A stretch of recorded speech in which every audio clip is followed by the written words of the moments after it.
Olá, sejam muito bem-vindos aqui, espero que todos estejam bem. Gostaria de iniciar hoje uma nova série de aulas vai ser extensa, né? Especificamente sobre teologia. Muitos de nós fazem perguntas muito interessantes, estruturais, sobre a existência de Deus, sobre as criaturas, sobre passagens da Bíblia que oferecem um elevado grau de dificuldade para a interpretação, e eu queria contribuir de alguma forma. Vou chamar essa série de aulas de resposta tomista. E por quê? Evidentemente, isso remonta, essa proposta remonta a Santo Tomás de Aquino, que foi santo e o maior pensador que já existiu entre nós. Né? São Tomás de Aquino chegou a tal grau de contemplação da verdade, né, a um determinado nível de intelectualidade que é praticamente incomparável. O que nós podemos fazer é seguir um pouco dos passos de São Tomás. Mas eu aprendi que é muito difícil estudar São Tomás de Aquino sozinho. É sempre bom que haja um professor, um mestre a ser seguido. Também não é recomendável iniciar os estudos pela Suma Teológica, que é a obra magna de São Tomás. Já que falamos em livro, eu vou me basear aqui na Suma contra os Gentios, né, que é um livro traduzido pela editora Ecclesiae, e vai ser muito mais do que suficiente para nós hoje. O tema específico desse episódio, o erro dos maniqueus sobre a encarnação. Não vou me aprofundar sobre os maniqueus aqui, não é um vídeo sobre a história dos maniqueus, mas vou falar de um aspecto do maniqueísmo que é muito importante, que inclusive vai influenciar, por exemplo, o gnosticismo, movimento que ainda existe até hoje. De uma maneira introdutória, o maniqueísmo surge no século III e surge hereticamente. Ou seja, logo no começo da formação da igreja já tiveram esse problema, né, com o qual lidar. Vamos aos poucos aqui, né? Esse aspecto diz o seguinte: para os maniqueus, a matéria é intrinsecamente má. Então a matéria é algo intrinsecamente mal e nós já podemos começar a perceber a série de problemas que vai ser gerada desse tipo de pensamento. O nosso corpo, por exemplo, constituído de matéria. Tudo que há ao nosso redor é constituído de matéria. Tudo que é, evidentemente, visível, palpável, né? Ou seja, para os maniqueus, mais ou menos conscientes disso, é como se nós estivéssemos presos à maldade. E, evidentemente, nós devemos nos livrar disso, da matéria, né? As Sagradas Escrituras não falam isso. E a Igreja Católica não defende isso, né? Vamos ver o que São Tomás de Aquino diz aqui no capítulo 29 do livro 4. Houve também alguns que, além de negar a encarnação, introduziram uma certa ficção na mesma. Assim é que os maniqueus diziam que o Filho de Deus não assumira um corpo verdadeiro. Vejam a gravidade da coisa. Não assumira um corpo verdadeiro de homem, mas um corpo fantástico. Por isso não seria verdadeiro homem, mas aparente. As coisas pertencentes à natureza humana que apresentava, como ter nascido, comido, bebido, andado, sofrido, morrido e sepultado, não eram reais, mas ficções. Não somente os maniqueus estavam indo num sentido contrário às Sagradas Escrituras, como praticamente negaram tudo o que Cristo fez em prol da nossa redenção, da nossa salvação. É uma série de erros que vão acontecendo necessariamente, né, um após o outro. Começam negando a Bíblia, as Sagradas Escrituras, vão chamando a Bíblia vão reduzindo a Bíblia a uma simples narrativa ficcional, né?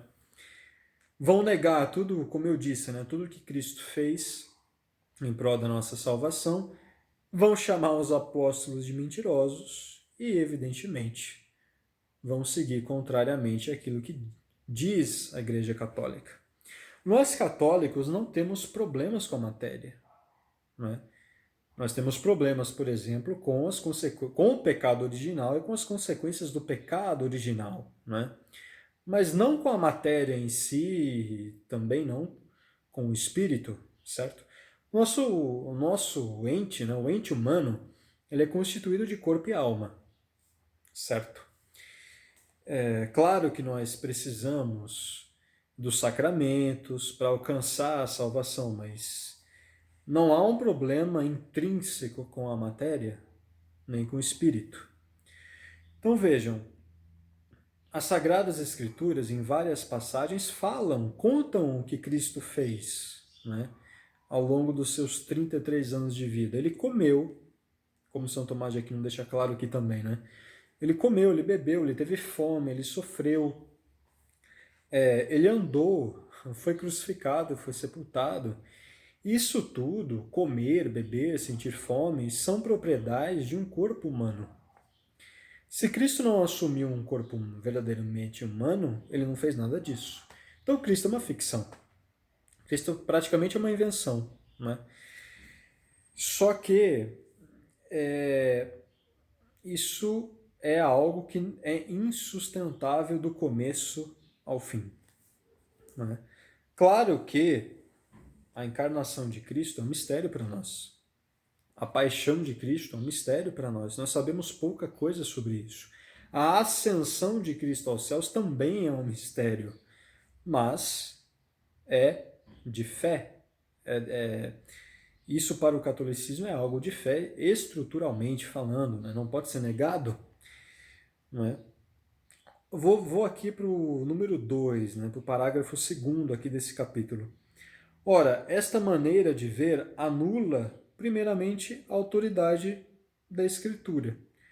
Pois como as aparências da carne não são carne, nem a semelhança de caminhar é andar o mesmo, e o mesmo para as demais coisas, a Escritura estaria mentindo quando diz o Verbo fez-se carne. Essa passagem é de João 1,14. O Verbo fez-se carne. Cristo não era um homem que se fez Deus, que assumiu algo da divindade. Não. Cristo é Deus que se encarnou e habitou entre nós, né?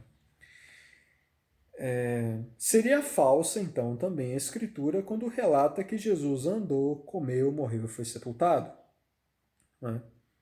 Pois tudo isso não passaria de aparições fantásticas. Então, o maniqueísmo, muitos de nós ouvem falar do maniqueísmo, mas poucos de nós sabem em detalhes o que é o maniqueísmo, né? Eu acho que essas partes aqui são mais do que suficientes para nós entendermos a gravidade da situação, a gravidade de alguém aderir ao maniqueísmo, né? Eles nada mais fazem do que simplificar, não é, as Sagradas Escrituras. Então, é inconciliável, né? Você não consegue ser católico e um maniqueu ao mesmo tempo. Vou aqui, a título de aprofundamento, recomendar a obra Confissões, de Santo Agostinho. Esse livro, né, foi primordial na minha conversão. Eu o li pela primeira vez em 2015, durante a faculdade de História. Santo Agostinho vai contar para nós mais alguns problemas do maniqueísmo, né, e por que ele abandonou esse movimento, né? Por hoje é basicamente isso, né? É uma boa forma de começar essa série de aulas. As aulas tendem a ser mais extensas, porque eu pretendo trazer mais passagens de São Tomás de Aquino, que era um brilhante intérprete, e mais passagens, né, das Sagradas Escrituras. Espero que você compartilhe, espero que você curta, né? Isso contribui muito para o nosso trabalho. Daqui a pouco, dentro de pouco tempo, eu vou publicar mais uma aula da playlist de História do Brasil Colônia. Eu vou falar sobre o descobrimento do ouro, que foi um capítulo fundamental da história do Brasil, né? Com consequências, inúmeras consequências, certo, para nós. E espero que continue também fazendo comentários, isso é muito gratificante. E esses comentários oferecem, de certa forma, um norte, né, para as nossas pesquisas. Então, fiquemos com Deus. Hoje é dia de Santa Rita de Cássia. Né? Agradeço por mais um vídeo ter sido gravado e até a próxima.